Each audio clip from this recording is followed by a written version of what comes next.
വീണ്ടും NCERT പാഠപുസ്തകത്തിൽ സംഘപരിവാറിന്റെ സർജിക്കൽ സ്ട്രൈക്ക്. ഗാന്ധിവധവും മുഗൾ ഭരണവും ടിപ്പുവിന്റെ ചരിത്രവും ജനാധിപത്യ പോരാട്ടങ്ങളുടെ ചരിത്രത്തിനും ശേഷം കേന്ദ്രം NCERT പാഠപുസ്തകങ്ങളിൽ നിന്നും ബാബറി മസ്ജിദ് എന്ന വാക്കൊഴിവാക്കി. പകരം +2 പൊളിറ്റിക്കൽ സയൻസ് പുസ്തകത്തിൽ വിശേഷണം ഇങ്ങനെ: ശ്രീരാമന്റെ ജന്മസ്ഥലത്ത് പണിത 3 മിനാരങ്ങൾ. സംഘപരിവാറിനെതിരായ വസ്തുതകളും വാർത്താക്കുറിപ്പുകളും ഒഴിവാക്കിയാണ് +2 പൊളിറ്റിക്കൽ സയൻസ് പാഠപുസ്തകത്തിന്റെ വരവ്. ശ്രീരാമന്റെ ജന്മസ്ഥലത്തെ ക്ഷേത്രം എന്നതിന് തെളിവില്ല എന്ന് എടുത്തു പറഞ്ഞ സുപ്രീം കോടതി വിധിയെക്കുറിച്ച് മിണ്ടാട്ടമില്ല. രാംലല്ലയുടെ വിഗ്രഹം പ്രതിഷ്ഠിച്ചതു മുതൽ പള്ളി തകർത്തതുവരെയുള്ള കുറ്റകൃത്യങ്ങളെക്കുറിച്ചും ഒരു സൂചനയുമില്ല. രഥയാത്രയെക്കുറിച്ചോ രഥയാത്രയ്ക്ക് ശേഷം BJP സംസ്ഥാനങ്ങളിൽ രാഷ്ട്രപതി ഭരണം ഏർപ്പെടുത്തിയതിനെക്കുറിച്ചോ സൂചനകളില്ല. ഇനി അത് 3 മിനാരങ്ങൾ മാത്രം. അപ്രിയമായ ചരിത്രം എത്ര കണ്ടു മറയ്ക്കും? ചോദ്യമിതാണ്: ചരിത്രത്തെ മറയ്ക്കാനോ?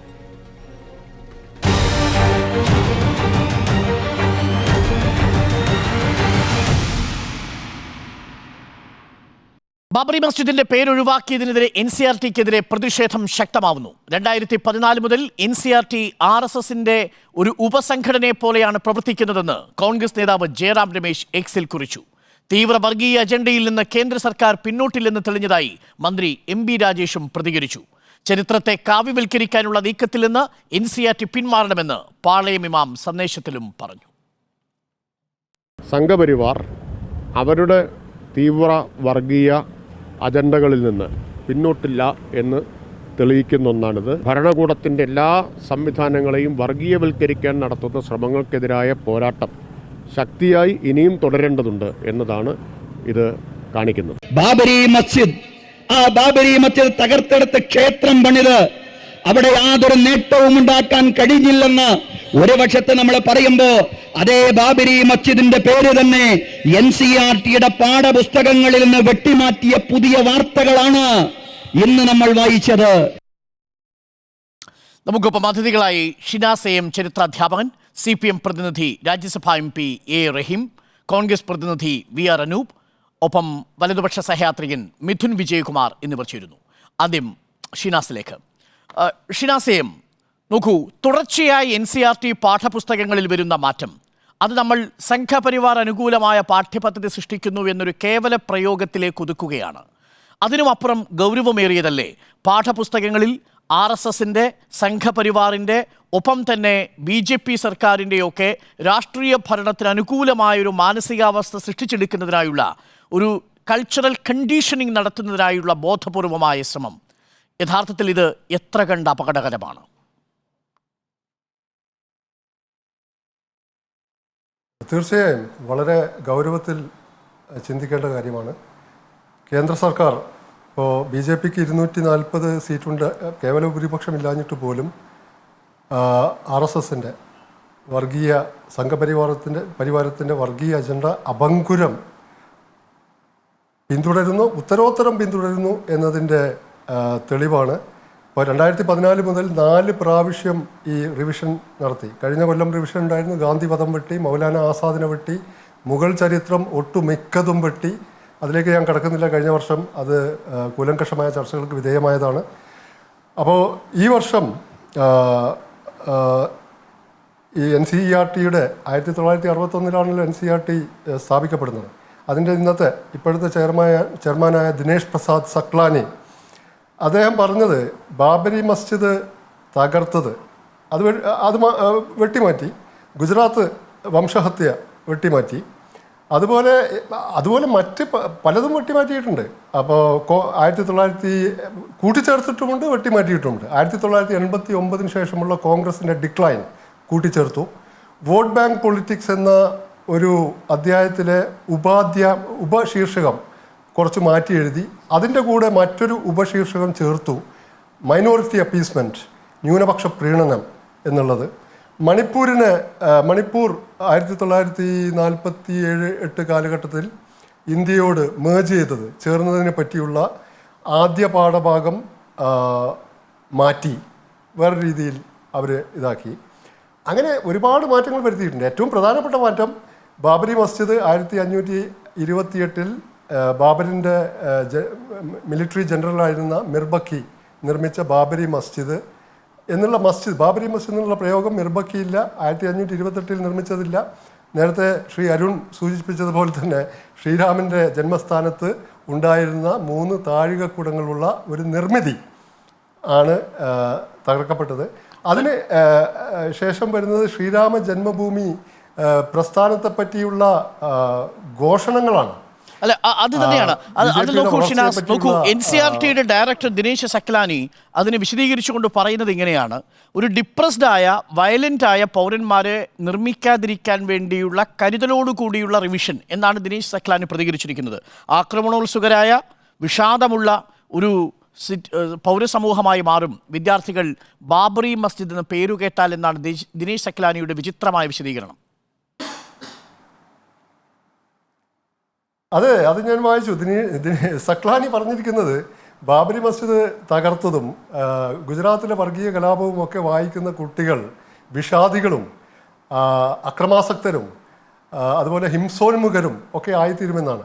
അപ്പോൾ ചരിത്രം എന്താണ്? കുറേ സാരോപദേശ കഥകൾ മാത്രം പഠിച്ചാൽ മതിയോ?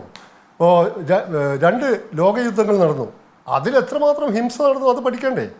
ഇപ്പോൾ ഇന്ത്യയുടെ പാർട്ടിഷൻ വയലൻസ്, വിഭജന കാലത്ത് ഏഷ്യ കണ്ട ഏറ്റവും ഭീകരമായ വർഗീയ സംഹാരമായിരുന്നു 47-48 കാലഘട്ടത്തിൽ. നമുക്കറിയാം, ഉർവശി ഭൂട്ടാലിയയുടെ അല്ലെങ്കിൽ മറ്റുള്ളവരുടെയൊക്കെ പുസ്തകങ്ങൾ വായിച്ചാൽ the other side of silence.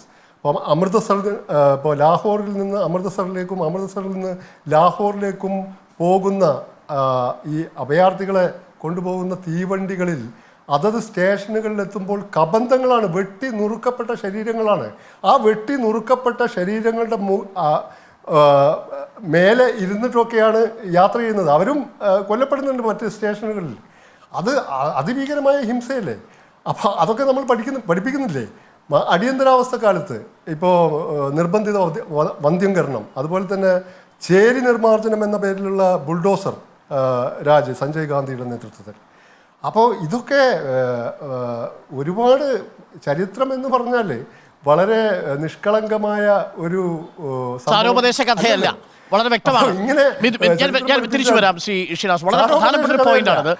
ഞാൻ മിഥുനിലേക്കൊന്ന് പോയി വരാം. മിഥുൻ വിജയകുമാർ, നേരത്തെ ഷിനാസ് സൂചിപ്പിച്ചതുപോലെ വയലൻ്റായ അക്രമാസക്തരായ വിഷാദികളായ പൗരസമൂഹത്തെ സൃഷ്ടിക്കാതിരിക്കാൻ വേണ്ടിയാണ് ബാബറി മസ്ജിദ് എന്ന പേര് മാറ്റി ശ്രീരാമ ജന്മസ്ഥലത്തെ 3 താഴികക്കുടങ്ങളെന്നാക്കി മാറ്റിയത് എന്നുള്ള വിശദീകരണം എത്ര കണ്ട് യുക്തിഭദ്രമാണ്, എത്ര കണ്ട് താങ്കൾക്ക് സ്വീകാര്യമാണ്?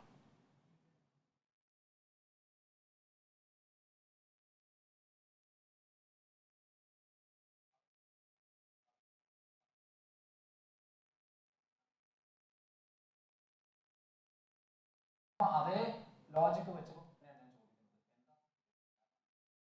കോടതിയുടെ വിധിയെ ആസ്പദമാക്കി അല്ലെങ്കിൽ ബാബറി മസ്ജിദിന്റെ ഫൈനൽ വേർഡിക്റ്റിനെ ബേസ് ചെയ്തുകൊണ്ടുള്ള കാര്യങ്ങളാണ് അതിൽ ഇൻക്ലൂഡ് ചെയ്തിട്ടുള്ളത്. ഒരു നിമിഷം മിഥുൻ, എനിക്കത് മനസ്സിലായിട്ടില്ല. ലെഫ്റ്റ് ലിബറൽ എന്നുള്ളതും അർബൻ എക്സൽ എന്നുള്ളതും ഒക്കെ അവിടെ നിൽക്കട്ടെ.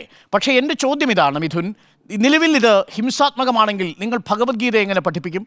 നിങ്ങൾ എങ്ങനെ മഹാഭാരതം പഠിപ്പിക്കും? രാമായണം പഠിപ്പിക്കും? മഹാഭാരതത്തിലുള്ള ഹിംസയെക്കുറിച്ച് നിങ്ങൾ എങ്ങനെയാണ് പഠിക്കുക? യുദ്ധവീരന്മാരെക്കുറിച്ച് നിങ്ങൾ എങ്ങനെ പഠിപ്പിക്കും മിഥുൻ?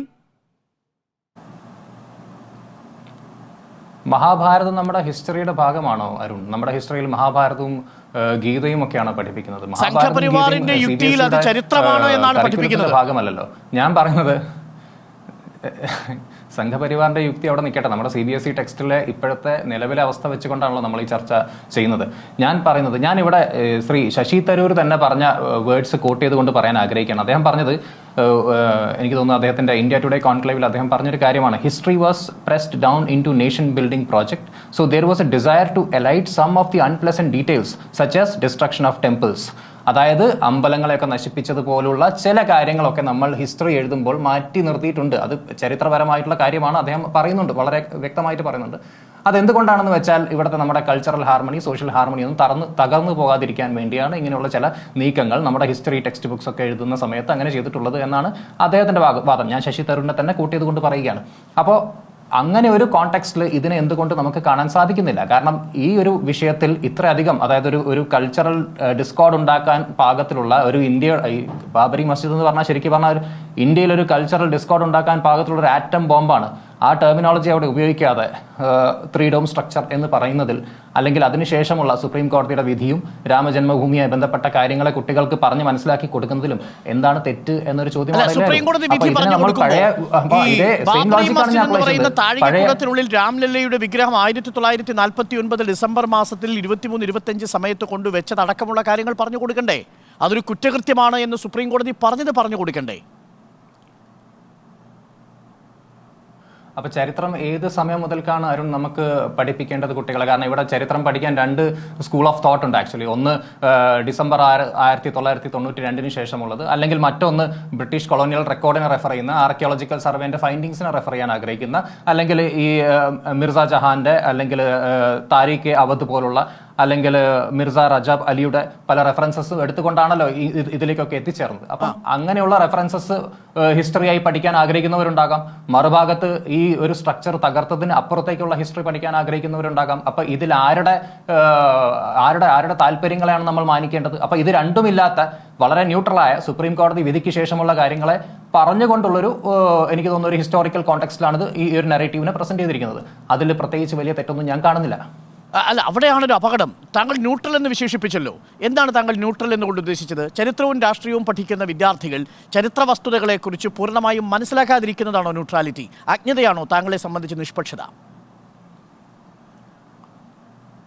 അല്ല, അത് അങ്ങനെയാണെങ്കിൽ ആ ചോദ്യം നമ്മൾ നമ്മുടെ ഹിസ്റ്ററി ടെക്സ്റ്റ് ബുക്സ് എഴുതപ്പെട്ട സമയം മുതൽക്കുള്ള ആളുകളോട് ചോദിക്കണം. കാരണം എനിക്ക് തോന്നുന്നു ഒരു നാഷണലിസ്റ്റിക് പോയിന്റ് ഓഫ് വ്യൂവിൽ ചരിത്രം എഴുതുന്ന മജുംദാറിനെ പോലെയുള്ള, അല്ലെങ്കിൽ ജാദുനാഥ് സർക്കാരിനെ പോലെയുള്ള ആളുകളുടെ, അല്ലെങ്കിൽ ആ തരത്തിലുള്ള എത്രയോ ഹിസ്റ്റോറിയൻസിന്റെ പെർസ്പെക്റ്റീവിനെ ഒക്കെ തന്നെ മാറ്റി വെച്ചുകൊണ്ടൊരു ലെഫ്റ്റ് പോയിന്റ് ഓഫ് വ്യൂവിൽ ഹിസ്റ്ററിയെ ഡിസ്കസ് ചെയ്യുന്ന ആളുകളുടെ കാര്യങ്ങളാണ് പലപ്പോഴും ഹിസ്റ്ററി ടെക്സ്റ്റ് ബുക്സിൽ ഗാന്ധിവധത്തെക്കുറിച്ചുള്ള പരാമർശം ഉണ്ടാവുന്നില്ല. മൗലാന അബ്ദുൽ കലാം ആസാദ് വെട്ടിമാറ്റപ്പെടുന്നു. ടിപ്പു സുൽത്താനെ കുറിച്ചുള്ള പരാമർശങ്ങൾ വെട്ടിമാറ്റപ്പെടുന്നു. മുഗൾ ഭരണത്തെക്കുറിച്ചുള്ള പരാമർശങ്ങൾ വെട്ടിമാറ്റപ്പെടുന്നു. ഇപ്പോൾ ബാബറി മസ്ജിദിന്റെ പേര് പോലും അതിൽ നിന്ന് നീക്കം ചെയ്യപ്പെടുന്നു. ആ പേര് നീക്കം ചെയ്യുന്നത് കൊണ്ട് ചരിത്രമല്ലാതായി തീരുമോ എന്നാണ് മിഥുൻ ആവർത്തിച്ചുള്ള ചോദ്യം. അരുൺ, ഞാൻ റിപ്പീറ്റഡ്ലി ഇവിടെ പറഞ്ഞൊരു കാര്യം, നമുക്കൊരു ഹിസ്റ്ററി പ്രസന്റ് ചെയ്യുമ്പം കുട്ടികളുടെ മനസ്സിലേക്ക് വളരെ ടെൻഡർ പ്രായമാണത്, അതിലേക്ക് അവർക്ക് പഠിപ്പിച്ചു കൊടുക്കുമ്പോൾ നമ്മൾ ഇങ്ങനെ കൾച്ചറൽ ഡിസ്കോർഡ് ഉണ്ടാക്കാൻ പാകത്തിലുള്ള കാര്യങ്ങൾ പഠിപ്പിച്ചു കൊടുക്കുമ്പോൾ അതിന് കുറച്ചുകൂടി ഒരു മൃദു സമീപനം വേണ്ടേ എന്നാണ് ഞാൻ ചോദിച്ചത്. അല്ലാതെ ഹിസ്റ്ററി പൂർണ്ണമായിട്ടും മാറ്റി മസ്ജിദിന്റെ റെഫറൻസ് ഒരു ഹിസ്റ്റോറിക്കൽ ആയിരിക്കുന്ന വിഷയം നമ്മുടെ വർത്തമാന കാലത്തെ തലമുറയെ അക്രമാസക്തരാക്കി മാറ്റരുത്. ബാബറി മസ്ജിദ് എന്നാണ് അതിന്റെ പേര് എന്നുള്ളത് കൊണ്ട് എന്ത് ഡിസ്കോർഡാണ് ഉണ്ടാവുന്നത് മിഥുൻ? ബാബറി മസ്ജിദാണ് അതിന്റെ പേര് എന്നതുകൊണ്ട് ഡിസ്കോർഡ് അല്ല. ബാബറി മസ്ജിദുമായി ബന്ധപ്പെട്ട പല വിഷയങ്ങളും ചർച്ച ചെയ്യപ്പെടുമ്പോൾ അതൊരു കമ്മ്യൂണൽ ഡിവൈഡ് ഉണ്ടാക്കാൻ പൊട്ടൻഷ്യൽ ഉള്ള കാര്യമാണെന്ന് അരുണും എനിക്കും ഒക്കെ തന്നെ അറിയാവുന്ന ഒരു കാര്യമാണ്. അതിൽ നമ്മൾ വളരെ നിഷ്കളങ്കരായി സംസാരിക്കേണ്ട ആവശ്യമില്ല. വിദ്യാർത്ഥിയെ സംബന്ധിച്ചിടത്തോളം 92-ൽ പൊളിഞ്ഞു വീണത് 3 മിനാരങ്ങളുള്ള ഒരു താഴികക്കുടം മാത്രമായിരുന്നു. അങ്ങനെയാണോ പഠിക്കേണ്ടത്? അല്ല, ഞാൻ ഒരു കൗണ്ടർ ക്വസ്റ്റ്യൻ ചോദിക്കട്ടെ. ഞാൻ ഈ കുത്തബ് മിനാർ സന്ദർശിച്ചപ്പോൾ എൻ്റെ ചില ഒബ്സർവേഷൻസ് ആണ്. കുത്തബ് മിനാറിനെ കുറിച്ച് ഞാൻ CBSE ആണ് പഠിച്ചത്. ഒരിക്കലും കുത്തബ് മിനാറിന്റെ അല്ലെങ്കിൽ ആ സ്ട്രക്ചറിനെ കുറിച്ച് പഠിക്കുമ്പോൾ അതൊരു അവിടെ കുറെ ഡീഫേസ്ഡ് ആയിട്ടുള്ള ഹിന്ദു ഐഡൽസ് ഉണ്ടെന്ന് നമ്മൾ എവിടെയും പഠിക്കുന്നില്ല. പക്ഷെ അവിടെ ചെന്ന് കഴിഞ്ഞാൽ നമുക്കത് കൃത്യമായി കാണാൻ പറ്റും. അപ്പം തകർക്കപ്പെട്ട ഒരുപാട് അമ്പലങ്ങളുടെ അല്ലെങ്കിൽ അതുപോലുള്ള സ്ട്രക്ചേഴ്സ് ഉപയോഗിച്ചുകൊണ്ടാണ് ഇതൊക്കെ ബിൽഡ് ചെയ്തത് എന്ന ഹിസ്റ്ററി എന്തുകൊണ്ടാണ് നമ്മളെ പഠിപ്പിക്കാത്തത്? നമ്മൾ പഠിക്കേണ്ട ഹിസ്റ്ററി നിങ്ങൾ ഡിക്റ്റേറ്റ് ചെയ്യുന്ന ഒരു ലെഫ്റ്റ് സുപ്രീം കോടതി ഒരു ഘട്ടത്തിലും രാമക്ഷേത്രത്തെ തകർത്തുകൊണ്ടാണ് അവിടെ ബാബറി മസ്ജിദ് പണിതത് എന്ന് തെളിവുകൾ സഹിതം സമർത്ഥിച്ചിട്ടില്ല. ഞാനും പറഞ്ഞില്ലല്ലോ. പിന്നെ എങ്ങനെയാണ് താങ്കൾ തകർത്ത ക്ഷേത്രത്തെ കുറിച്ച് പറയുക? നോൺ ഇസ്ലാമിക് ആയിട്ടുള്ള അല്ലല്ല ഞാൻ സുപ്രീം കോടതി വിധിയെ ഞാൻ ആദ്യം പറഞ്ഞത് കുത്തബ് മിനാറിന്റെ കാര്യമാണ്. രണ്ടും കൂടെ കൂട്ടി വായിക്കലായിരുന്നു. നമ്മുടെ മുന്നിൽ സുപ്രീം കോടതി വിധി ചരിത്രം പോലുമല്ലാതെ നമ്മളുടെ സമീപ ചരിത്രം എന്ന് വേണമെങ്കിൽ പറയാം. സുപ്രീം കോടതി ഒരു വിഷയമായി നമ്മുടെ മുന്നിൽ നിൽക്കവേ നമ്മളത് വിസ്മരിക്കാൻ സൗകര്യപൂർവ്വം നോക്കൂ. അല്ലല്ല, സുപ്രീം കോടതി വിധി കൃത്യമായി പറഞ്ഞൊരു കാര്യമുണ്ട്. അവിടെ ഒരു നോൺ ഇസ്ലാമിക് സ്ട്രക്ചർ ആയിരുന്നു അതിന് താഴെയെന്ന്. അതരം വായിച്ചിട്ടുണ്ടാവുമല്ലോ അല്ലേ? അപ്പൊ നോൺ ഇസ്ലാമിക് സ്ട്രക്ചർ ആണെന്ന് പറഞ്ഞാൽ അതിന് എന്ത് കോണ്ടെക്സ്റ്റിൽ വേണമെങ്കിലും എടുക്കാൻ പറ്റും. അതുകൊണ്ട് തന്നെയാണല്ലോ സുപ്രീം കോടതി വിധി അൾട്ടിമേറ്റ്ലി ഈ ഒരു ഫേവറിൽ വന്നത്. അപ്പൊ അങ്ങനെ നമ്മൾ അതിനെ കൂട്ടി വായിക്കുകയാണെങ്കിൽ സുപ്രീം കോടതി വിധിയെ ബേസ് ചെയ്തിട്ടുള്ള കാര്യങ്ങളാണ് കുട്ടികൾ പഠിക്കേണ്ടത് എന്ന ഒരു തീരുമാനം. ഇവിടെ വലതുപക്ഷ നിരീക്ഷകനായ മിഥുൻ വിജയകുമാർ ആവർത്തിക്കുന്നത് NCERT ഡയറക്ടറായ ദിനേശ് സെക്ലാനിയുടെ വാക്കുകളാണ്. അതായത് ഇത്തരത്തിൽ ഒരു വിദ്യാർത്ഥിയെ അക്രമാസക്തനാക്കി മാറ്റുന്ന, സഹിഷ്ണുതയില്ലാത്തയാളാക്കി മാറ്റുന്ന ഒരു ചരിത്രം എന്തിനാണ് വിദ്യാർത്ഥി പഠിക്കേണ്ടത്? അദ്ദേഹം കോട്ട് ചെയ്യുന്നത് ശശി തരൂർ പറഞ്ഞതുപോലെ ക്ഷേത്രങ്ങൾ തകർക്കപ്പെട്ടത് ചരിത്രങ്ങളിൽ എഴുതുന്നത് രാഷ്ട്ര നിർമ്മാണത്തിന് തടസ്സമായി തീരും എന്നുള്ള ആശയത്തെ മുൻനിർത്തിയാണ് മിഥുനടക്കമുള്ളവർ ഇതിനെ ന്യായീകരിക്കാൻ ശ്രമിക്കുന്നത്. ബാബറി മസ്ജിദിന് പകരം 3 താഴികക്കുടങ്ങളുള്ള നിർമ്മിതി എന്നുള്ള മാറ്റിൽ നിന്ന്.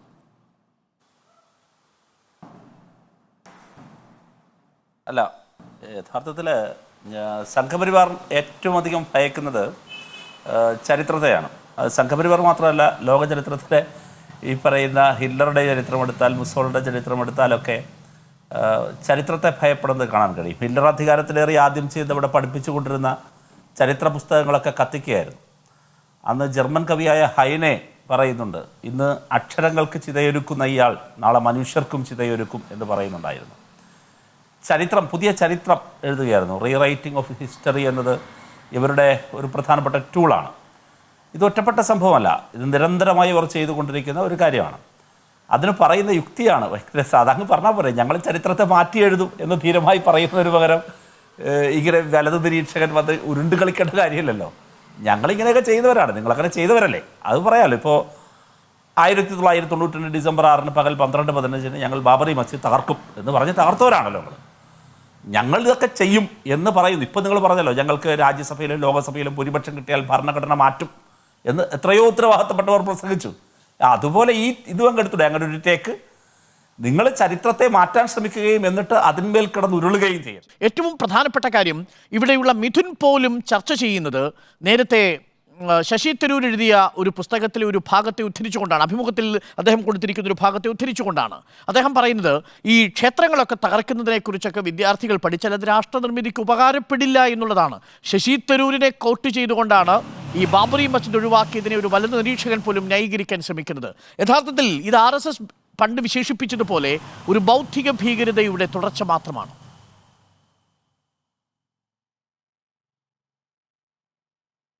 നമുക്കറിയാം, ഈ തെരഞ്ഞെടുപ്പിൽ നരേന്ദ്രമോദി ജനങ്ങളുടെ മുന്നിൽ വെച്ചത് തുടർഭരണമല്ല, അദ്ദേഹം 400 സീറ്റിൻ്റെ ഭൂരിപക്ഷമാണ് ആഗ്രഹിച്ചത്. ഈ 400 എന്ന് പറയുന്നൊരു മാജിക്കൽ നമ്പറിലേക്ക് നരേന്ദ്രമോദി വരുമ്പോൾ അതിൻ്റെ ഉദ്ദേശം വളരെ വ്യക്തമാണ്. നമ്മുടെ ഭരണഘടന അത് ഉയർത്തിപ്പിടിച്ച മതേതര മൂല്യങ്ങളെ അട്ടിമറിക്കുക എന്നുള്ളതാണ്. പക്ഷേ ഈ രാജ്യത്തെ ജനങ്ങൾ നൽകിയ മാൻഡേറ്റ് എന്ന് പറയുന്നത് ഭരണഘടന തിരുത്തുന്നതിനെതിരായിരുന്നു. പക്ഷേ ജനങ്ങൾ നൽകിയ ഭരണഘടന തിരുത്തുന്നതിനെതിരായി, ഇവിടുത്തെ മതേതര ജനാധിപത്യ മൂല്യങ്ങൾ തകർക്കപ്പെടാതിരിക്കുന്നതിനെതിരായി ജനങ്ങൾ നൽകിയ മാൻഡേറ്റിനെതിരായി ഇപ്പോഴും സംഘപരിവാർ ഭരണകൂടം പ്രവർത്തിച്ചു കൊണ്ടിരിക്കുന്നു എന്നുള്ളതാണ് യാഥാർത്ഥ്യം. പക്ഷെ ഒരു കാര്യം നമ്മൾ മനസ്സിലാക്കണം, സംഘപരിവാറിനെ സംബന്ധിച്ച് ഈ രാജ്യത്ത് അതിൻ്റെ പ്രവർത്തന രീതിയെ സംബന്ധിച്ച് വലിയ മാറ്റങ്ങളൊന്നുമില്ല. കഴിഞ്ഞ 10 വർഷമായി സംഘപരിവാർ ഈ സ്ഥിതി, ഈ പ്രവർത്തന ശൈലി, ഈ രീതിശാസ്ത്രം തുടരുകയാണ്. കഴിഞ്ഞ 10 വർഷമായി സംഘപരിവാറിന് മാറ്റമൊന്നുമില്ല. പക്ഷേ ഈ രാജ്യത്തെ പ്രതിപക്ഷത്തിന് ഈ തെരഞ്ഞെടുപ്പോടുകൂടി വലിയ മാറ്റം സംഭവിച്ചിരിക്കുന്നു. സംഘപരിവാർ പഴയ സംഘപരിവാർ ആയിരിക്കാം, പക്ഷേ ഇവിടുത്തെ പ്രതിപക്ഷം പഴയ പ്രതിപക്ഷമല്ല. ഇത്തരം നീക്കങ്ങളെ വളരെ കൃത്യമായി പ്രതിരോധിക്കാൻ സാധിക്കുന്ന ഒരു ജയറാം രമേശിന്റെ ഒരു പ്രസ്താവന വന്നിരിക്കുന്നത് RSS ഉപസംഘടന പോലെ NCERT പ്രവർത്തിക്കുന്നു എന്നത് മാത്രമാണ്. തീർച്ചയായും ജയറാം രമേശിൻ്റെ ആ പ്രസ്താവനയോ ഒറ്റപ്പെട്ടൊരു പ്രസ്താവനയായി നിങ്ങൾ കരുതേണ്ടതില്ല. ജയറാം രമേശിനെ പോലെ AICC ജനറൽ സെക്രട്ടറി ആയാൽ അത് ആധികാരികമായി പാർട്ടിക്ക് വേണ്ടി തന്നെയാണ് സംസാരിക്കുന്നത്. ഇത്തരം നയങ്ങളെ, കാരണം ഇവിടുത്തെ പ്രതിപക്ഷത്തെ സംബന്ധിച്ച്, കോൺഗ്രസ് പാർട്ടിയെ സംബന്ധിച്ച് ഇപ്പോൾ കിട്ടിയിരിക്കുന്ന മാൻഡേറ്റ് എന്ന് പറയുന്നത് രാഹുൽ ഗാന്ധി കേരളത്തിൽ വന്ന് പ്രസംഗിച്ചതുപോലെ, അദ്ദേഹം ആവർത്തിച്ച് പറയുന്നത് പോലെ ഭരണഘടനയെ സംരക്ഷിക്കാനുള്ള മാൻഡേറ്റ്. പക്ഷേ അപ്പോഴും ഇന്ത്യയിൽ ഒരേ ഒരു സംസ്ഥാനത്ത് മാത്രമാണ് NCERT ഒഴിവാക്കിയ പാഠഭാഗങ്ങൾ കൂട്ടിച്ചേർത്ത് ഒരു പാഠ്യപദ്ധതി പരിഷ്കരിച്ചിട്ടുള്ളൂ. അത് കേരളമാണ്. അവിടെ ഗാന്ധിവധത്തെക്കുറിച്ച്, ഒഴിവാക്കിയ മുഗൾ പാഠങ്ങളെക്കുറിച്ച്, ടിപ്പു സുൽത്താനെക്കുറിച്ച് കേരള സംസ്ഥാനത്തിൻ്റെ SCERT പാഠപുസ്തകത്തിൽ അതുകൂടി കൂട്ടിച്ചേർത്താണ് പഠിപ്പിച്ചത്. മറ്റൊരു സംസ്ഥാനത്തിലും കണ്ടില്ല, കോൺഗ്രസ് ഭരിക്കുന്ന സംസ്ഥാനത്തിലടക്കം. താങ്കൾ ബോധപൂർവം കർണാടകയെക്കുറിച്ച് താങ്കൾക്ക് അറിയാഞ്ഞിട്ടാണോ മറക്കുകയാണോ എന്ന് താങ്കൾ ഒഴിവാക്കുകയാണെന്ന് എനിക്കറിയില്ല. ശ്രീനാരായണ ഗുരുവിനെ കുറിച്ച് NCERTയുടെ പാഠഭാഗങ്ങൾ ഒഴിവാക്കപ്പെട്ടിരുന്നു. ഇപ്പോൾ ശ്രീനാരായണ ഗുരുവിനെ കുറിച്ചുള്ള പാഠഭാഗങ്ങൾ അവിടെയുണ്ട്. നവോത്ഥാനത്തെ അല്ലെങ്കിൽ ഇത്തരം നമ്മുടെ ബഹുസ്വരതയുടെ വിവിധ പാരമ്പര്യങ്ങളെ എതിർക്കാനുള്ള പരിശ്രമങ്ങൾ ഉണ്ടാകുമ്പോൾ അതിനെതിരെ കോൺഗ്രസ് പ്രതികരിച്ചിട്ടുണ്ട്. ശ്രീനാരായണ ഗുരുവിന് വേണ്ടി സംസാരിച്ചിട്ടുണ്ട്. റഹീം സൂചിപ്പിച്ചതുപോലെ ഇതെല്ലാം ഫാസിസ്റ്റ് ശൈലിയാണ്. അപ്പോൾ ഇത് തുടങ്ങിയത് മുരളി മനോഹർ ജോഷി 1977 കാലഘട്ടങ്ങൾക്കു ശേഷം ഇത് വലിയ രീതിയിൽ ഒരു തിരമാല പോലെ ആർത്തുവരുന്നത് അടൽ ബിഹാരി വാജ്പേയിയുടെ കാലത്താണല്ലോ. ഇന്ത്യനൈസ്, നാഷണലൈസ്, സ്പിരിച്വലൈസ്, ഇതായിരുന്നു മുരളി മനോഹർ ജോഷി മുന്നോട്ട് വെച്ച പുതിയ ആശയം. ആ ആശയത്തിൻ്റെ തുടർച്ച നേരത്തെ ഷിനാസ് സൂചിപ്പിച്ചതുപോലെ 4 ഘട്ടങ്ങളിലായി 2014 ശേഷം പാഠപുസ്തകങ്ങളെ അടിമുടി മാറ്റി എഴുതാൻ ശ്രമം നടത്തി. ഇന്ത്യനൈസ് ചെയ്യുക, നാഷണലൈസ് ചെയ്യുക, സ്പിരിച്വലൈസ് ചെയ്യുക, അപ്പോൾ മറ്റു ശബ്ദങ്ങളെ ഇല്ലാതാക്കുക. ഇതാണ് റഹീം നേരത്തെ സൂചിപ്പിച്ച ഫാസിസ്റ്റ് രീതി. ഒരിക്കലല്ല ഞാൻ മനസ്സിലാക്കുന്നത് NCERTയുടെ അന്നത്തെ ഒരു എക്സ്പ്ലനേഷൻ റാഷണലൈസ് ചെയ്യുക എന്നതായിരുന്നു. സ്പിരിച്വലൈസ് ചെയ്യുക എന്നതല്ല, റാഷണലൈസ് ചെയ്യുക, കുട്ടികൾക്കുള്ള എന്താ പറയുക ലോഡ് കുറയ്ക്കുക, അതൊക്കെയായിരുന്നു പ്രത്യേകിച്ചും കോവിഡിൻ്റെ പശ്ചാത്തലത്തിൽ അവർ പറഞ്ഞ ചില കാര്യങ്ങൾ. അപ്പോൾ അതിനെ ഒരു എന്താ പറയുക ഒരു ഔട്ട് ഓഫ് കോണ്ടെക്സ്റ്റ് ആണ് നമ്മളെല്ലാവരും കണ്ടുകൊണ്ടിരിക്കുന്നത്. ഇപ്പോൾ നടക്കുന്നത് പോലും ഈ ബാബറി മസ്ജിദ് വിഷയമാണെങ്കിൽ പോലും അതിനെ ടോൺ ഡൗൺ ചെയ്തു അല്ലെങ്കിൽ കുറച്ചുകൂടെ സട്ടിലായി പ്രസന്റ് ചെയ്യുന്നു എന്നൊരു നരേഷനാണ് ശ്രീരാമന്റെ ജന്മസ്ഥലം എന്ന് കൂട്ടിച്ചേർക്കുകയും ചെയ്യുന്നതാണോ ഈ സട്ടിലായിട്ടുള്ള ചേഞ്ച്? അങ്ങനെയെങ്കിൽ അരുൺ, നമ്മുടെ CBSEന്റെ ഹിസ്റ്ററി ടെക്സ്റ്റ് ബുക്സ് എടുത്ത് നോക്കുകയാണെങ്കിൽ അവിടെ എന്തുകൊണ്ടാണ് ഈ ലോധിമാരെക്കുറിച്ചും അല്ലെങ്കിൽ ഖിൽജിമാരെക്കുറിച്ചും അല്ലെങ്കിൽ അക്ബർ, ബാബർ, ഹുമയൂൺ എന്ന് തുടങ്ങി അങ്ങ് ഷേർഷാ സൂരിയിൽ അവസാനിക്കുന്നില്ല, അങ്ങനെ പോയിക്കൊണ്ടിരിക്കുകയാണ്. പക്ഷെ നമ്മുടെ ഒരു എന്താ പറയുക കിറ്റൂർ ചെന്നമ്മയെക്കുറിച്ചോ അല്ലെങ്കിൽ വെല്ലസ്ലിയെ പോലും പൊറുതിമുട്ടിച്ച നമ്മുടെ പഴശ്ശിരാജയെക്കുറിച്ചോ, അതായത് നെപ്പോളിയനെ തോൽപ്പിച്ച വെല്ലസ്ലി പോലും ഇവിടെ അദ്ദേഹത്തിന്റെ ഗൊറില്ല വാർഫെയറിനെ കുറിച്ച് വലിയ തോതിൽ ബ്രിട്ടീഷ് ഹിസ്റ്റോറിയൻസ് എഴുതുന്നുണ്ട്.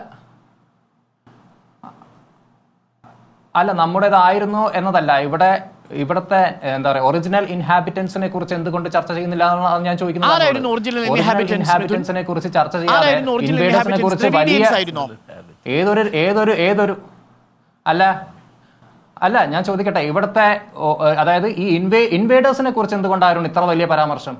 അല്ലെങ്കിൽ അവിടെ ഉണ്ടായിരുന്ന ഈ എന്താ പറയുക ഇവിടുത്തെ രാജ്പൂത്സിനെ കുറിച്ചോ അല്ലെങ്കിൽ വിജയനഗർ എംപയറിനെ കുറിച്ചോ അല്ലെങ്കിൽ രാഷ്ട്രകൂതാസിനെ കുറിച്ചോ അല്ലെങ്കിൽ ചോള സാമ്രാജ്യത്തെ കുറിച്ചോ തിരുവിതാംകൂർ സാമ്രാജ്യത്തെ അല്ലെങ്കിൽ ഇന്ത്യയുടെ ഒരു ചക്രവർത്തി ആയിരുന്നോ അല്ലയോ?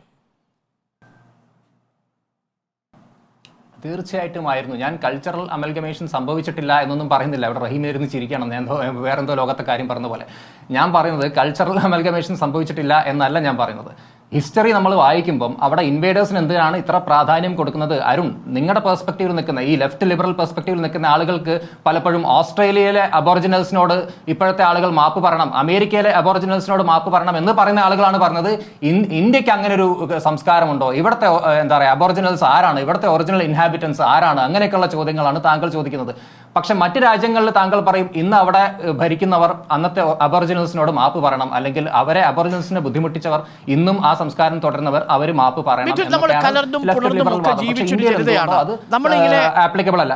കാലഘട്ടത്തെയാണ് എടുക്കാൻ പോകുന്നത്, നമ്മൾ ഏത് കാലഘട്ടത്തെയാണ് പ്രതിനിധീകരിക്കാൻ പോകുന്നത്? ഗുപ്ത കാലഘട്ടത്തെയാണോ? എങ്കിൽ അതിനു മുൻപ് അശോകന്റെ കാലഘട്ടമുണ്ട്. ആ കാലഘട്ടത്തിൽ പ്രചരിപ്പിച്ചിരുന്നത് ബുദ്ധമതമാണ്. അതിനു മുൻപോട്ട് പോയാൽ ബുദ്ധനും ജൈനനും ഒക്കെയുണ്ട്. അപ്പോൾ ഏതു കാലഘട്ടം മുതലുള്ള അടരാണ് നമ്മൾ എടുക്കുക? ഇതൊക്കെ വലിയ പ്രശ്നമാണ്. ഇവിടെ ചരിത്ര പണ്ഡിതൻ കൂടി നമ്മുടെ ഒപ്പമുണ്ട്. ഞാൻ അങ്ങയിലേക്ക് വരാം. ഷിനാസ്, നോക്കൂ, ഇതാണ് മിഥുൻ മുന്നോട്ട് വയ്ക്കുന്ന ഒരു പ്രധാനപ്പെട്ട യുക്തി. റാഷണലൈസ് ചെയ്യുന്നതിന്റെ ഭാഗമായി വിദ്യാർത്ഥികളിൽ പഠനഭാരം ലഘൂകരിക്കുന്നതിന്റെ ഭാഗമായി ആ വിദ്യാർത്ഥികൾക്ക് പഠനം കൊണ്ട് വലിയ ഗുണമില്ലാത്ത കാര്യങ്ങളൊക്കെ ഒഴിവാക്കുന്നു. വളരെ ലളിതമായ യുക്തിയാണ് പ്രയോഗിക്കുന്നത്. ഷിനാസ്. അതെ, കഴിഞ്ഞ കൊല്ലം കോവിഡ് പശ്ചാത്തലത്തിൽ യുക്തീകരണ പ്രക്രിയയുടെ ഭാഗമായി പാഠഭാരം കുറക്കാൻ ഏതൊക്കെ വെട്ടിയത്? ഗാന്ധിവധം മൊത്തം വെട്ടി. ഏതോ ഒരു ഗോഡ്സെ വന്നു ഗാന്ധിയെ വെടിവെച്ച് കൊന്നു എന്നേ വെട്ടിയ ശേഷമുള്ള പുതിയ ടെക്സ്റ്റ് ബുക്ക് വായിച്ചാൽ നമുക്ക് മനസ്സിലാവും. ഒരു കോണ്ടക്സ്റ്റും ഇല്ല. അത് വളരെ വിശദമായിട്ട് എഴുതിയിട്ടുണ്ട്. ആ ഏതാണ്ട് 14 സെൻറ്റൻസാണ് നിശേഷം വെട്ടിമാറ്റിയത്. മൗലാന കോൺസ്റ്റിറ്റ്യൂവൻ്റ് അസംബ്ലിയിൽ മൗലാന ആസാദ്, അബുൽ കലാം ആസാദിൻ്റെ പേര് മാത്രം വെട്ടി. നെഹ്റു ഉണ്ട്, അംബേദ്കർ ഉണ്ട്, രാജേന്ദ്ര പ്രസാദ് ഉണ്ട്, സർദാർ പട്ടേൽ ഉണ്ട്. മൗലാന ആ ചർച്ചകൾ നടക്കുന്ന ചർച്ചകളെ ഭാഗമാക്കാതിരുന്നവരുടെ 5 പേരുകൾ കൊടുത്തവരിൽ മൗലാന അബുൽ കലാം ആസാദിൻ്റെ പേര് മാത്രം വെട്ടി. മുഗൾ ചരിത്രം ഏതാണ്ട് അപ്പാട് വെട്ടി. അപ്പം മിഥുനൊക്കെ പറയുന്നത് ഈ ക്ഷേത്രധ്വംസനം, ഇൻവേഡേഴ്സ്, ആരാണ് അബോറിജിനൽസ്, ഇന്ത്യ വാസ്തവത്തിൽ ഒരു 4 കൂട്ട പെരുവഴിയായിരുന്നു. ഇപ്പം ഏറ്റവും പുതിയ ഏൻഷ്യൻ DNA, പ്രാചീന ജനിതക ശാസ്ത്രം അടക്കമുള്ള, അതിനു മുമ്പ് പുരാവസ്തു വിജ്ഞാനീയവും ഭാഷാശാസ്ത്രവും ഒക്കെ അസന്നിഗ്ധമായി തെളിയിച്ചതാണ്. ആര്യഭാഷ സംസാരിക്കുന്ന ജനവിഭാഗം കാസ്പിയൻ കടലിനോടടുത്തുള്ള പുൽമേടുകളിൽ നിന്ന് ഏതാണ്ട് 1500 BC ഇന്ത്യയിലേക്ക് മൈഗ്രേറ്റ് ചെയ്ത, അത് ഇൻവേഷൻ അല്ല മൈഗ്രേഷൻ ആണെന്നാണ് ഇപ്പോൾ ഭൂരിപക്ഷം ചരിത്രകാരന്മാരും പറയുന്നത്. അതിനു മുമ്പ് ഹാരപ്പൻ സംസ്കാരം ഉണ്ടായിരുന്നു, അത് ആര്യേതരമായിരുന്നു എന്ന് അസന്നിഗ്ധമായി സ്ഥാപിക്കപ്പെട്ടിട്ടുണ്ട്. അപ്പോൾ ഇങ്ങനെയൊക്കെയാണ്. അപ്പം ഈ ഹാരപ്പൻ സംസ്കാരം, ആര്യൻ സംസ്കാരം, ഈ വൈദിക സംസ്കാരവും ഒന്നാണെന്ന് സ്ഥാപിക്കാൻ വേണ്ടിയാണ് സിന്ധു സരസ്വതി സംസ്കാരം എന്നൊക്കെ ഇവർ വിളക്കി ചേർക്കുന്നത്. അത് രണ്ടും രണ്ടായിരുന്നു. അപ്പോൾ ഇന്ത്യ എന്ന് പറയുന്നത് ശരിക്കുള്ള അബോറിജിനൽസ് ആരാണെന്ന് വെച്ചാൽ ഫസ്റ്റ് ഇന്ത്യൻസ് ഏതാണ്ട് 70,000 കൊല്ലം മുമ്പ് ഔട്ട് ഓഫ് ആഫ്രിക്ക മൈഗ്രേഷൻ ഉണ്ടായിരുന്നു. ഔട്ട് ഓഫ് ആഫ്രിക്ക മൈഗ്രേഷൻ 70,000 കൊല്ലം മുമ്പ് നടന്നപ്പോൾ 65,000 കൊല്ലം മുമ്പ് ആ ആഫ്രിക്കൻസ് എത്തിയ അവരാണ് ഫസ്റ്റ് ഇന്ത്യൻസ്. അതിനുശേഷം എത്രയോ കൂട്ടർ വന്നു. ഈ ഹാരപ്പൻ സംസ്കാരം പോലും ഫസ്റ്റ് ഇന്ത്യൻസും ഇറാനിലെ സാഗ്രോസ് താഴ്വരയിലെ ഇറാനിയൻ ഇടയന്മാരും ചെറു കൃഷിക്കാരുമായിരുന്നവരും കലർന്നുണ്ടാക്കിയ ബലൂചിസ്ഥാനിലൊക്കെ വളർന്നു വന്ന ഒരു സിവിലൈസേഷനാണ്. അതിനുശേഷമാണ് ഈ ആര്യഭാഷ സംസാരിക്കുന്നവർ വരുന്നത്. അതിനുശേഷം ഈ ടിബറ്റോ ബർമൻ ഭാഷ സംസാരിക്കുന്ന ആ ഭാഗത്തുനിന്ന് ഈസ്റ്റ് ഏഷ്യയിൽ നിന്ന് വരുന്നുണ്ട്. അതിനുശേഷം കുഷാണന്മാരും ഷകന്മാരും പാർത്തിയന്മാരും ഹൂണന്മാരും ഒക്കെ വന്നതിന് ശേഷമാണ് ഈ ഗോറിമാരും സുൽത്താനേറ്റ് ഭരണാധികാരികളും മുഗളന്മാരും ഒക്കെ വരുന്നത്. പല പല തകിടുകളിലായിട്ട് അടുക്കുകളിലായിട്ട് വെച്ചിരിക്കുന്ന ഒരു സംസ്കൃതി, എത്ര മായ്ച്ചു പിടിക്കാൻ ശ്രമിച്ചാലും മായ്ച്ചാലും തെളിഞ്ഞുകൊണ്ടിരിക്കുന്ന വൈവിധ്യങ്ങളുടെ നാട്. ഇനി എന്താണ് നിങ്ങളടക്കമുള്ള രാജ്യസഭയിലെ പ്രതിപക്ഷ MP-മാർ ചെയ്യാൻ പോകുന്നത്? ഇതിനെതിരെയുള്ള പ്രതിഷേധം നിങ്ങൾ ഏറ്റെടുക്കാൻ സാധ്യതയുണ്ട്. ഇപ്പോൾ ജയറാം രമേശ് ട്വീറ്റ് ചെയ്തിട്ടുണ്ട്. അതിൽ പറഞ്ഞിരിക്കുന്നത് പ്രകാരം ഇത് RSS ഉപസംഘടന പോലെ NCERT പ്രവർത്തിക്കുന്നു. ഒരു ഭാഗത്ത് നീറ്റ് പരീക്ഷ നടത്തി കുളമായിരിക്കുന്നു, മറുഭാഗത്ത് NCERTയും കുളമാക്കുന്നു. തീർച്ചയായിട്ടും ശക്തമായ ജനകീയ വികാരം ഉയർത്തിക്കൊണ്ടുവരിക എന്നുള്ളതാണ്. പ്രതിപക്ഷ MP-മാർ എന്ന നിലയിൽ പാർലമെൻറ്റിനകത്ത്, യുവജന പ്രസ്ഥാനം എന്ന നിലയിൽ DYFI പാർലമെൻറ്റിന് പുറത്ത് ഒക്കെ ശക്തമായി ഈ പ്രതിഷേധങ്ങൾ ഉയർത്തിക്കൊണ്ടുവരിക. മറ്റൊരു കാര്യം, ഇതിന് ബദൽ മറ്റൊരു തരത്തിൽ കൂടി സാധ്യമാണ്. അരുൺ നേരത്തെ പരാമർശിച്ചു, മുൻപ് ഒഴിവാക്കിയപ്പോൾ കേരളമാണ് ബദലായി നിന്നത്. കേരളം ഒരു സമരമായിരുന്നു. കാരണം എന്താ? കേരള ഗവൺമെൻറ്, ഞാൻ കോൺഗ്രസ്സിന് ജയറാം രമേശിൻ്റെ ഈ സ്റ്റേറ്റ്മെൻറ്റിന് ആത്മാർത്ഥതയുണ്ടെങ്കിൽ, ആത്മാർത്ഥത എന്ന് ഞാൻ പറയുന്നത് വേറെ തെറ്റിദ്ധരിക്കേണ്ടതില്ല, എന്തുകൊണ്ടാണ് ആ വാക്കുകൾ ഹിമാചൽ പ്രദേശിലും കോൺഗ്രസ് ഭരിക്കുന്ന ഈ പറയുന്ന കർണാടകയിലുമെല്ലാം എന്തുകൊണ്ടാണ് പ്രാവർത്തികമാക്കാത്തത് എന്നതുകൂടി കോൺഗ്രസ് വിശദീകരിക്കാൻ തയ്യാറാകണം. ഞാൻ BJP പ്രതിനിധിയുടെ അടുത്തേക്ക് തന്നെ പോവാണ്. NCERT ഡയറക്ടർ ദിനേഷ് സക്ലാനി എന്താ പറഞ്ഞത്? അവിടെ ഇദ്ദേഹം വിശദീകരിച്ച പോലെ തന്നെയാണ്, ഈ വയലൻ്റായ കാര്യങ്ങളൊന്നും പഠിക്കേണ്ടതില്ല. നിങ്ങളെന്തിനാണ് ഇങ്ങനെ ഈ ഇരളിൽ നിന്ന് വർത്തമാനം പറയുന്നത്? നിങ്ങൾ തുറന്ന് വർത്തമാനം പറഞ്ഞാൽ പോരെ. എൻ്റെ ആദ്യത്തെ ലാപ്പിൽ ഞാനതാണ് പറയാൻ ശ്രമിച്ചത്. നോക്കൂ, നിങ്ങൾ കഴിഞ്ഞ വർഷം 11-12 പാഠപുസ്തകങ്ങളിൽ നിന്ന്, ക്ലാസ്സുകളിലെ പാഠപുസ്തകങ്ങളിൽ നിന്ന് ഹിന്ദു മുസ്ലിം ഐക്യത്തിന് വേണ്ടി ഗാന്ധി നടത്തിയ പ്രവർത്തനങ്ങളാണ് ഒഴിവാക്കിയതിലൊരു ഭാഗം. ഇവിടെ പറയുന്നു വിദ്വേഷവും അതോടൊപ്പം തന്നെ ഏറ്റുമുട്ടലുകളും പഠിക്കേണ്ടതില്ല എന്ന് പറയുന്നവർ മതസൗഹാർദ്ദത്തിന് വേണ്ടി ഗാന്ധി നടത്തിയ സാർത്ഥകമായ ഇടപെടലുകൾ എന്തിനു വെട്ടിമാറ്റണം?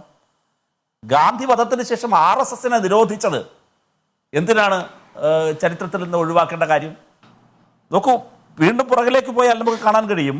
ഇവിടെ നേരത്തെ പറഞ്ഞു, കോവിഡ് കാലത്ത് ഷീന സൂചിപ്പിച്ചു, കോവിഡിൻ്റെ കാലത്ത് വെട്ടിമാറ്റിയത് മതേതരത്വം അതോടൊപ്പം തന്നെ ജനാധിപത്യം തുടങ്ങിയ പാഠഭാഗങ്ങളാണ്. എന്തിനായിരുന്നു ഉദ്ദേശം? ഇനിയും ബാക്കി നിങ്ങൾ നോക്കൂ.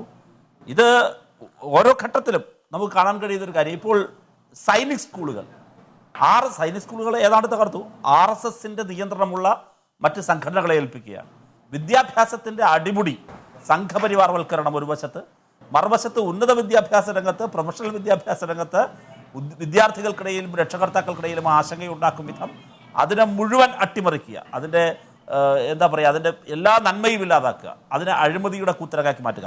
ഇതാണ് സംഘപരിവാർ ചെയ്തുകൊണ്ടിരിക്കുന്ന രണ്ട് എക്സ്റ്റന്റ്. വളരെ പ്രധാനപ്പെട്ട നിരീക്ഷണമാണ്. ഞാൻ അതിന് മറുപടി ഒന്ന് എടുത്തിട്ട് വരാം. വി ആർ അനൂപ്, താങ്കൾക്ക് 1 മിനിറ്റ് കിട്ടും. അതിനു മുൻപ് മിഥുൻ ഒറ്റ വാചകത്തിൽ മറുപടി.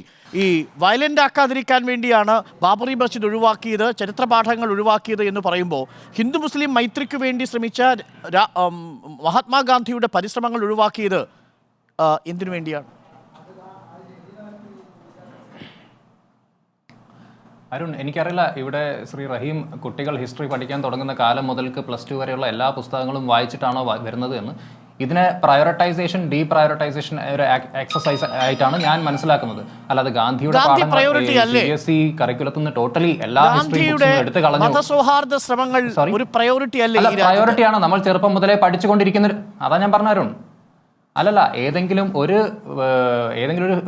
ക്ലാസിന്റെ ഹിസ്റ്ററി ടെക്സ്റ്റ് ബുക്ക് അതിനെ ഡീപ്രയോറിറ്റൈസ് ചെയ്തു അല്ലെങ്കിൽ ഓവർ പ്രയോറിറ്റൈസ് ചെയ്തു, അതെനിക്കറിയില്ല. ഏത് ക്ലാസ്സിലേക്കാണ് അത് മാറ്റിയിട്ടുണ്ടാവുക എന്ന് എനിക്കറിയില്ല.